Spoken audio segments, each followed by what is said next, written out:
ese capítulo que es el 41 y en un momento vamos a hacer lectura de él.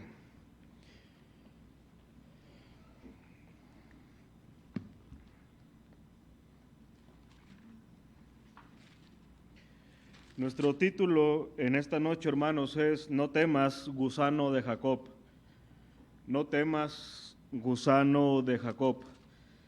La temática de esta noche va a ser similar a la de la semana pasada, donde veíamos un salmo bajo la luz de cómo la Escritura nos da aliento, nos da un correcto ánimo y nos fortalece a seguir perseverando en la fe. La semana pasada veíamos cómo el salmista argumentó contra sí mismo diciendo que por qué se turba su alma si realmente él conocía que le pertenecía al Señor y por tanto la respuesta era espera en Jehová, espera en Dios.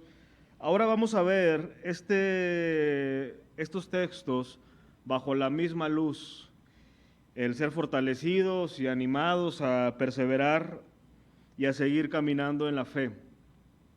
Una de las tentaciones, hermanos, que más enfrentamos nosotros y que son más latentes porque son muy sutiles, es la de dejar de ver a Dios. Es dejar de ver a Dios en todo lo que hacemos y en lo que somos. Y con esto no me refiero o no aludo a las personas que se alejan del Señor y decimos, sí, Él dejó de ver a Dios, por eso ya no viene a la iglesia. O él dejó de ver a Dios, por eso ya no comparte de Cristo, o ya no lee tan seguido, o ya no ora tan constante, no. Sino yo me refiero a las personas como nosotros, que somos constantes en la iglesia, que participamos de la vida de la iglesia, de sus reuniones, de sus actividades, y aún así corremos el riesgo de perder de vista a Dios. ¿En qué aspecto? Bueno, una de las manifestaciones en donde se ve claramente que dejamos de ver a Dios es cuando no tenemos clara la percepción de quién somos delante del Señor.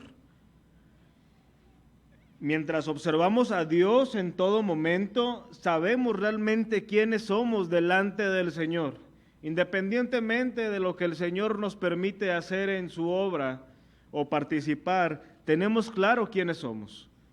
Pero cuando dejamos de ver a Dios y sigue nuestra vida dentro de la fe, de la iglesia, empezamos a tener una percepción de nosotros irreal y falsa y empezamos a asumir ciertas atribuciones que no nos corresponden y a veces el Señor en su providencia toma eso bajo su autoridad y se encarga de hacernos ver quiénes somos. Y a veces es necesario recordar lo que somos para entonces poder tener una verdadera fortaleza. Y precisamente ese es el tema de nuestros versículos a estudiar en esta noche. Y es que antes de ascender a los cielos, el Señor Jesucristo encargó una encomienda enorme a sus discípulos que nos alcanza hacia nosotros, lo que conocemos como la Gran Comisión. Eran 12 hombres en ese momento encargados de transmitir tal encomienda y era algo inalcanzable, pero era posible porque lo iban a hacer bajo el sustento de la presencia, de la promesa de que Cristo estaría con ellos por medio de su Espíritu, que Él los iba a sostener y que Él les iba a ayudar y dar lo necesario para cumplir. Y la verdad es que a lo largo de la historia, nunca han sido más efectivos, en el buen sentido de la palabra, los hijos de Dios, cuando recuerdan cuán débiles son y creo que cuando consideran los recursos que Dios les ha dado para llevar a cabo su labor. Y como decía hace un momento, ese es el tema que quiero considerar en esta noche a la luz de Isaías 41. Vamos a leerlo, por favor, hermanos, a partir del versículo 14. Dice, no temas, gusano de Jacob, o vosotros los pocos de Israel, yo soy tu socorro, dice Jehová, el Santo de Israel es tu Redentor, He aquí que yo te he puesto por trillo nuevo, lleno de dientes. Trillarás montes y los molerás, y collados reducirás a tamo. Los aventarás y los llevarás y lo llevará el viento, y los esparcirá el torbellino. Pero tú te regocijarás en Jehová, te gloriarás en el Santo de Israel. Este versículo, hermanos, que vamos a estudiar, lo tenemos que entender bajo un contexto correcto, porque suelen ser los tipos de versículos que usan personas ajenas a Dios para tratar de encajarlos a que Dios peleara por ellos en sus esfuerzos mundanales, en aspectos de negocios, en aspectos meramente personales.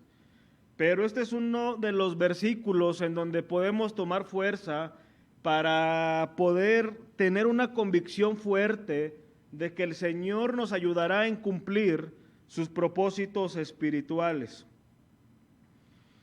En el capítulo 40 de Isaías inicia, se puede decir, que una nueva sección del libro, cuya nota dominante es la consolación de Dios a su pueblo, anunciándoles de antemano que serían librados del futuro cautiverio babilónico que estaban por padecer unos años más adelante. De hecho, así empieza el capítulo 40. Consolados, consolados, pueblo mío, dice Dios, hablad al corazón de Jerusalén, decidle a voces que su tiempo ya es cumplido, que su pecado es perdonado, que doble ha recibido de la mano de Jehová por todos sus pecados.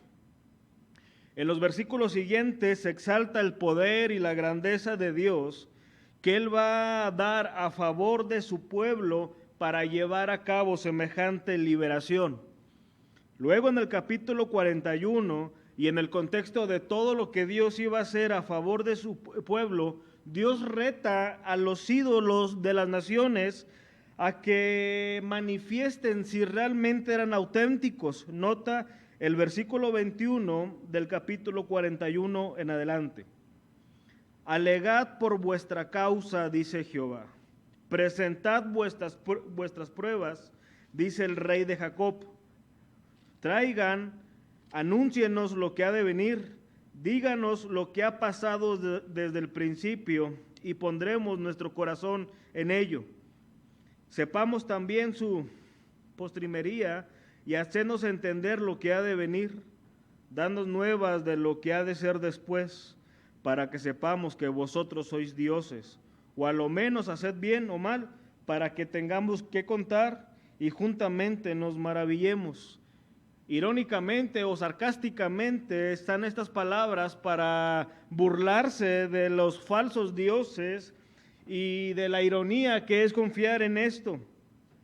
En otras palabras, Dios dice en este versículo, manifestad de alguna manera vuestro poder para que podamos maravillarnos en ello, o dad algún aviso de lo que ha de suceder en el futuro para ver si son auténticos.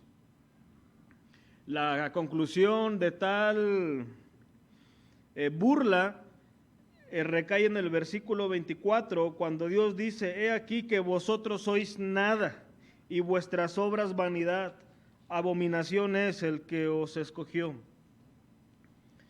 Pero al mismo tiempo de que Dios está manifestando esto, que revela la falsedad de tales dioses, que les dice que los consolará, Dios se encarga de fortalecer la fe de su pueblo. Y esto nos alcanza para nosotros porque, como dice la Biblia en el Nuevo Testamento, las cosas que fueron escritas antes son para nosotros. Así que de aquí vamos a tomar nosotros tres aspectos que Dios dice en el pasaje que leímos y concluiremos con algunas implicaciones prácticas para nosotros. El primer aspecto que Dios usa para fortalecer la fe de su pueblo en ese tiempo y que nos debe de ayudar a nosotros en ese caminar es la descripción que Dios hace de su pueblo. Nuevamente, la descripción que hace Dios de su pueblo. Nota el versículo 14. no temas, gusano de Jacob, o vosotros los pocos de Israel. Estamos en un tiempo, hermanos, en la actualidad en que tenemos que tener mucho cuidado cómo usamos las palabras. De hecho, se burlan a veces en algunas redes sociales de la generación de este tiempo y de cierta fragilidad, en que ya no puedes mencionar tales palabras que en el pasado eran meramente cuestiones de risa y que ahorita afectan tanto a las nuevas generaciones. Muchos se pudieran ofender por lo que dice la Escritura, pero por medio de la inspiración Dios se dirige así hacia su pueblo: no temas, gusano de Jacob, o vosotros los pocos de Israel. No es un eufemismo meramente, sino que Dios usa este calificativo para dirigirse a su pueblo, para hacer alusión a lo pequeño e insignificante que son en comparación con Dios mismo. Yo pienso que de todos los animales o insectos que de pronto nos causan cierto temor, un gusano no debería ser uno de ellos. Es lento, es chico, es débil, fácilmente lo podemos aplastar, lo podemos mover, son indefensos, son débiles. Y sin embargo, esa es la figura que Dios usa para aludir a su pueblo. Israel llegó a un punto bajo durante el cautiverio babilónico y algunos de sus feroces enemigos estaban alcanzando su punto más alto, tanto militarmente como económicamente. Y seguramente muchos judíos se veían muy chicos en comparación, por ejemplo, de los babilonios, y Dios, lejos de tomarse el tiempo para decirte, bueno, yo te voy a corregir la percepción que tú tienes de ti mismo y de Israel, y te voy a levantar tu autoestima, les confirma que su percepción era correcta. Ellos eran hombres pequeños, débiles e insignificantes en comparación con las naciones que estaban a su alrededor, porque precisamente eran esos, pequeños, débiles. Y esto se aplica muy bien hacia el pueblo de Dios, que nosotros no somos fuertes en sí mismos. Nosotros no nos podemos gloriar de nuestras cualidades. De hecho, pudiéramos pensar todos que el hombre más fuerte en este tiempo es frágil. De hecho, durante la época de la pandemia, vimos cómo muchos hombres sanos, fuertes, asiduos al ejercicio, de igualmente padecieron, de igualmente murieron. Y es que la fortaleza de un hombre no es externa. El hombre en su soberbia se siente fuerte e invencible, y sobre todo si goza de ciertas características, pero nadie puede evitar que le llegue ciertos achaques, la vejez, y al final de cuentas va a llegar un momento en que, como dice Santiago, se va a apagar la vela. De hecho, Santiago dice, ¿qué es la vida? Ciertamente es neblina que se aparece por un poco de tiempo y luego se desvanece. Cada segundo de la vida nosotros la pendemos de un hilo tan delgado, y lo único que evita que ese hilo se rompa es la misericordia del Señor. El Salmo 90, 56 dice, somos como la hierba que en la mañana florece y crece y a la tarde es cortada y se seca. Somos hombres sujetos al dolor, a la enfermedad, a los achaques, al cansancio físico. Nadie hoy se puede adjudicar un título que es fuerte en sí mismo, que es indestructible.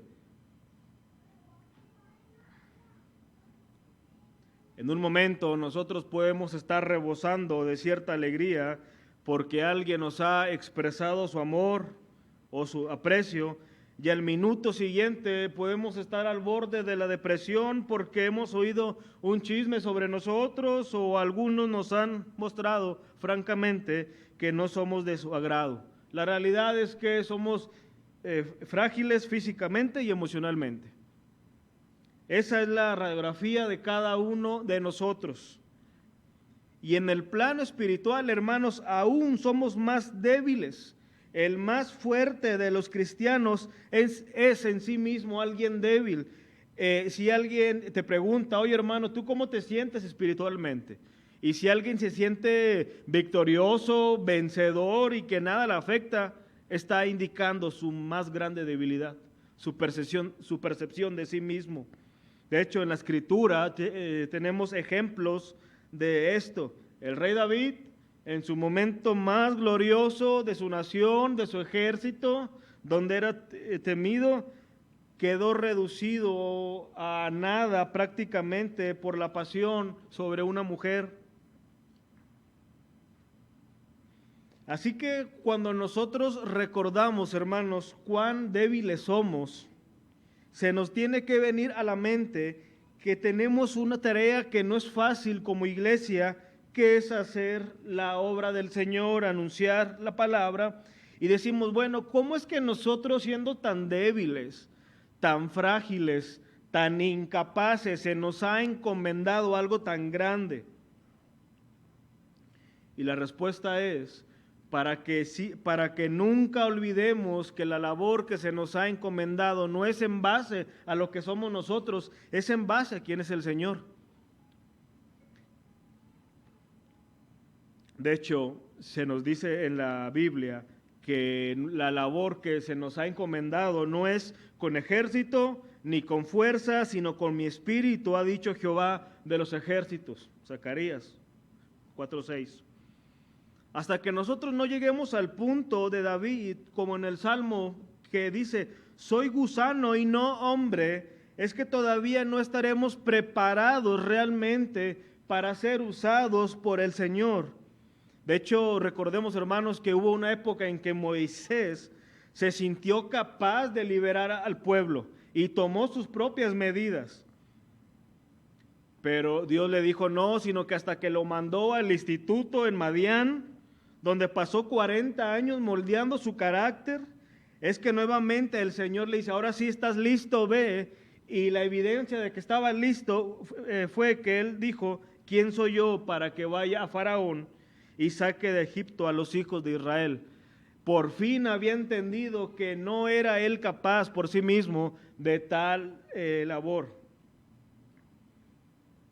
Así que, hermanos, ¿cuál es la percepción que tú tienes de ti mismo? Honestamente. Yo sé que contamos en una iglesia bendecida por el Señor, en que hay diversidad de dones, de talentos, pero ¿cuál es la percepción que tú tienes de ti mismo? A pesar de que Dios te ha usado en ciertas ocasiones, a pesar de que sirves, ¿cuál es tu percepción? Esto nos lleva, en segundo lugar, a considerar la promesa de Dios para su pueblo en debilidad. La promesa de Dios para su pueblo en debilidad. Versículo 15. He aquí que yo te he puesto por trillo nuevo, lleno de dientes, trillarás montes y los molerás, y collados reducirás a tamo, los aventarás y los llevará el viento, y los esparcirá el torbellino, pero tú te regocijarás en Jehová, te gloriarás en el Santo de Israel. Nota que a pesar de la debilidad que Dios le dice, eres un gusano, y aparte de eso, son muy pocos en comparación a las naciones, les da una promesa. Ningún obstáculo va a oponerse para que Dios lleve a cabo su obra en medio de la iglesia. No lo fue en el pasado, ningún pueblo ni sus multitudes, y en el presente es lo mismo. Nuestra debilidad, nuestra incapacidad, nuestra poca virtud no es un problema para que Dios cumpla su obra en nosotros. Unos 150 años después de que pasó este evento en Isaías, Dios levantó a Ciro el persa el cual decretó el regreso de los judíos, tal como lo vemos en el libro de Crónicas.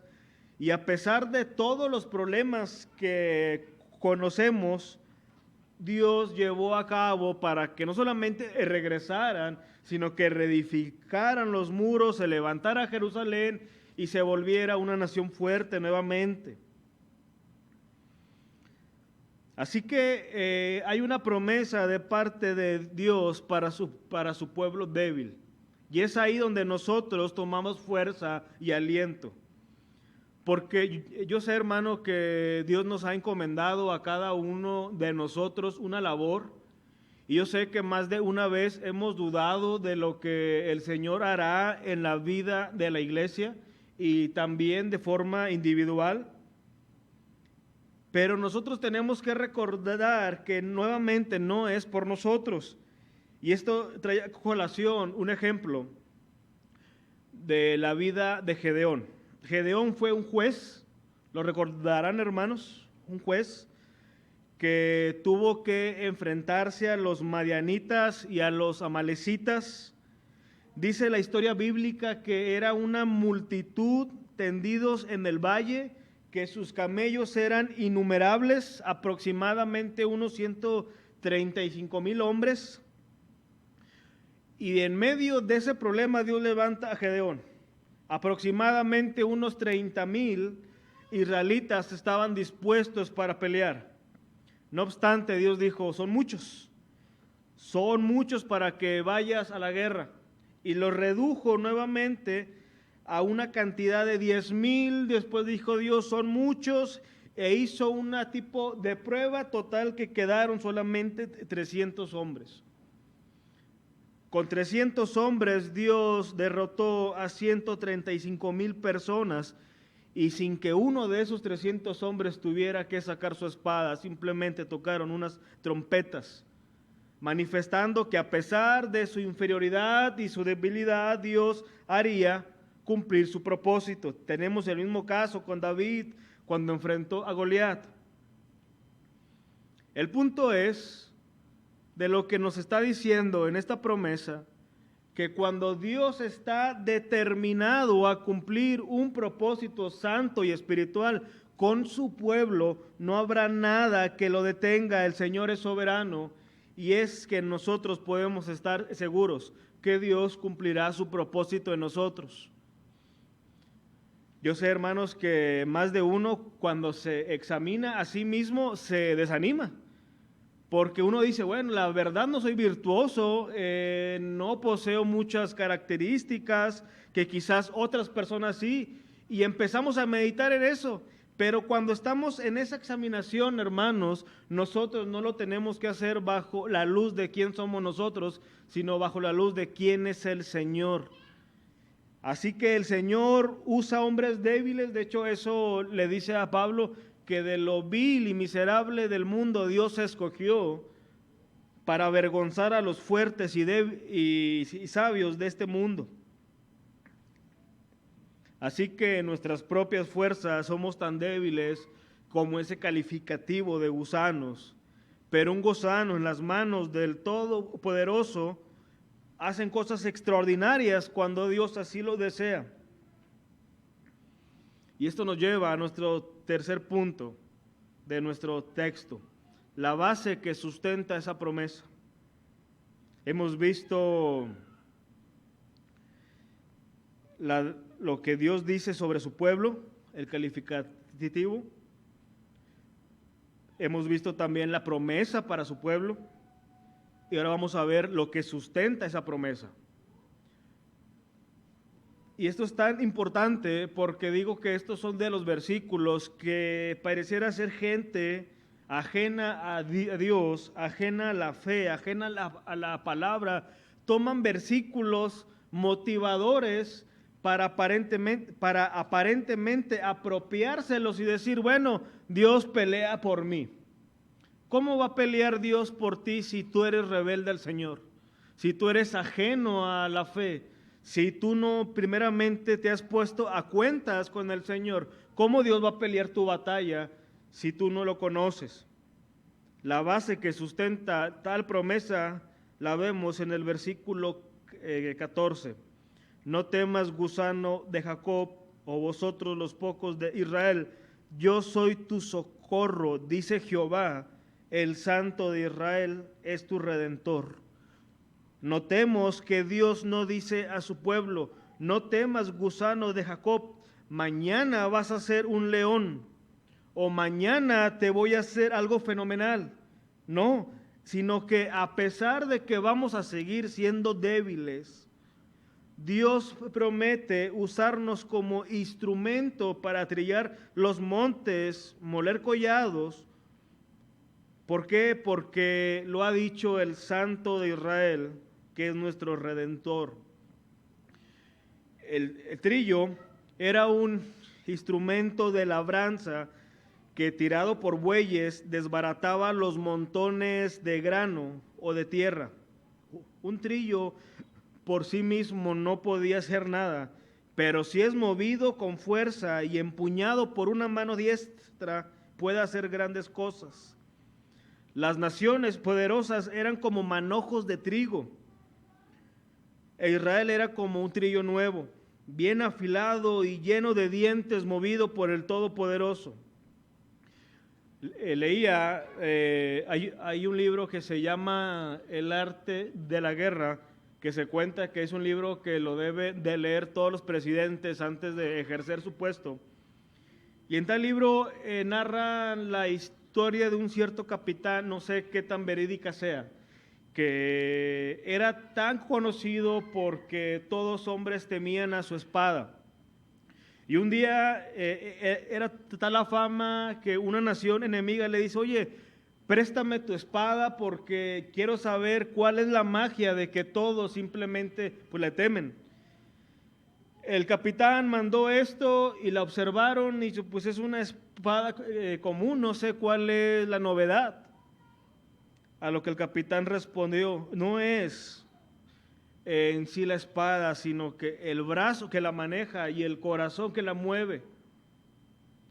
Cuando nosotros observamos lo que ha hecho la iglesia en todo este tiempo, cómo Dios ha levantado en ciertos momentos a hombres que ha usado, a iglesias que ha levantado para expandir, para mandar misioneros, para seguir difundiendo la palabra.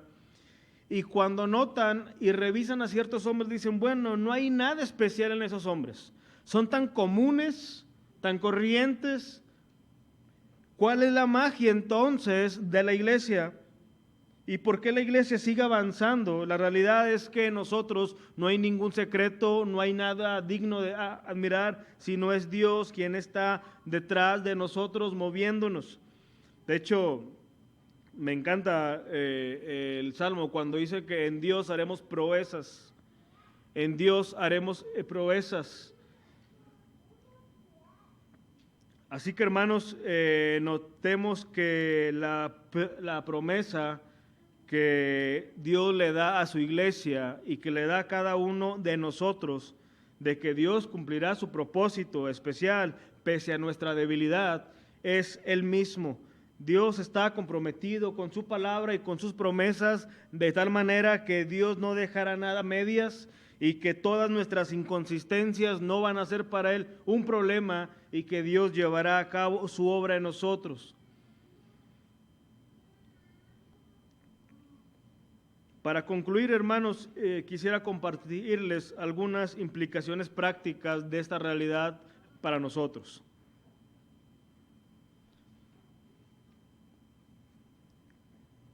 En primer lugar, cuando leemos este versículo y lo meditamos de una forma devocional y nos lo apropiamos para nosotros, para la iglesia, para nuestra propia familia, aprendemos que en gran medida Dios usa o nos va a usar cuando primeramente comprendemos nuestra pequeñez y nuestra debilidad. Nadie va a ser fuerte en Dios en tanto que no se ve a sí mismo como dice nuestro texto.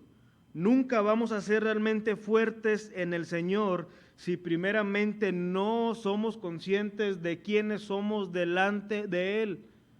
De hecho, ese es uno de los resultados de conocer al Señor, tener una percepción objetiva de quiénes somos y no usando una modestia falsa o no usando palabras así tan trilladas, sino tener una plena convicción de quiénes somos.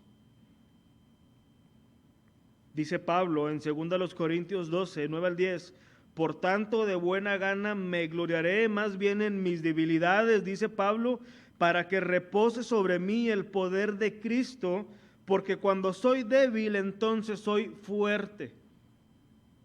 No es que busquemos ser débiles en sí mismo, es que lo somos. Pero cuando comprendemos esto, entonces somos realmente fuertes, porque no estamos tratando de hacer uso de lo que no somos, sino en el poder del Señor. Siempre somos débiles, pero no siempre somos conscientes de ello. Y nunca somos más incapaces e ineptos para servir a Dios que cuando perdemos de vista nuestra debilidad. Eso es algo que nos enseña nuestro pasaje de forma práctica, que nunca somos tan aptos para servir al Señor como cuando perdemos de vista nuestra propia debilidad. La Escritura nos enseña que el que se cree ser algo, no siendo nada, a sí mismo se engaña. Gálatas 6, 3. Pero en segundo lugar, de forma práctica, aprendemos también que el pueblo de Dios no debe tener temor a pesar de su débil condición. No temas, gusano de Jacob. Somos tan débiles como un gusano, pero el Dios Todopoderoso ha hecho un pacto con su propio pueblo y que Él está determinado a no volverse hacia atrás. Cuando nosotros, hermanos, contemplamos lo que es la misión de la iglesia en medio de un mundo caído, que cómo se levantan tantas corrientes de pensamiento a lo que están expuestos nuestros jóvenes, nuestros hijos, la iglesia, cómo cada vez se le da más propaganda a todo lo que se opone al Señor. De hecho, el día miércoles fue un día gris que pareciera ser que se jactan de lo que dicen, se han propuesto, desvirtúan lo que es la mujer. Y uno dice, bueno, ¿qué vamos a hacer nosotros como iglesia? ¿Cómo vamos a hacer frente a cada uno de esos movimientos? Bueno, nuestra fortaleza está en que somos pueblo de Dios y que Dios se encargará de darnos la victoria segura. Y en tercer lugar, y para concluir, hermanos, en esta noche, aprendemos de nuestro texto que nuestra confianza siempre debe de estar puesta en Dios y solo en Él. ¿A quién se le va a ocurrir poner su confianza en alguien de quien Dios dice o califica como un gusano? Nos parece ridículo, hasta irónico tan solo pensarlo. Sin embargo, eso es lo que hacemos cada vez que ponemos nuestra confianza en los hombres y no en Dios. Cada vez que tenemos la esperanza puesta en los hombres, que nuestro avance en la fe, que nuestro avance en madurar está puesta en los hombres, es lo que hacemos. Y olvidamos que cada uno de nosotros somos tan débiles, tan frágiles, que sería irónico que pusiéramos la confianza en los hombres para seguir adelante en nuestro caminar con el Señor.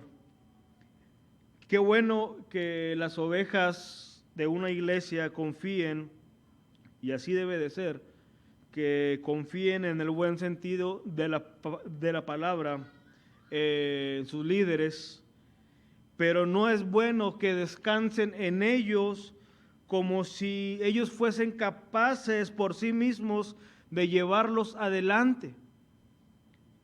La Escritura nos manda a confiar, a amar, a orar, a interceder por nuestros pastores, pero se nos dice en la Escritura de que son hombres débiles, sujetos a tentaciones, a pruebas inusuales, a desánimos. Es por tanto que nuestra confianza total y plena debe estar en el Señor y no en los hombres.